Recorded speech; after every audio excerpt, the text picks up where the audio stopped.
পোস্ত মানেই যেন অফুরন্ত ভালোবাসা।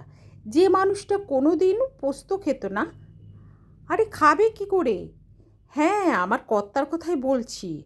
আসলে বিয়ের পর আমি শ্বশুরবাড়িতে এসে দেখেছি ওদের মধ্যে পোস্ত খাবার চলন নেই। আর আজ সেই মানুষটাই কিনা বলে আলু পোস্ত বিউলির ডাল বানাও, হাপুত হুপুত খাবো। আর শুধু কি তাই, এটা মুখের স্বাদও বদলায়। তাই আজ বিউলির ডাল আর আলু পোস্ত। আলু পোস্ত রেসিপিটা আজ দিলাম, বিউলির ডাল পরে একদিন দেবক্ষণ। পোস্ত রান্নার পেঁয়াজ কুচো ব্যবহার করলাম, তাই স্বাদটা দ্বিগুণ হয়েছিল।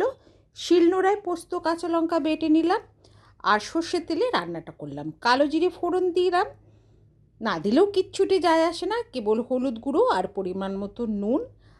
আলু প্রায় সিদ্ধ হয়ে গেলে নুন আর পোস্ত কাঁচা লঙ্কা বাটা মেশালাম, দুটো গোটা কাঁচা লঙ্কাও দিলাম সাজাবার জন্য।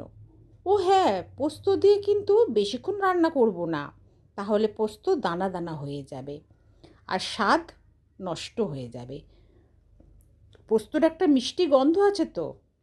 হয়ে গেল আলু পোস্তর গল্প। এবার খাওয়ার পালা।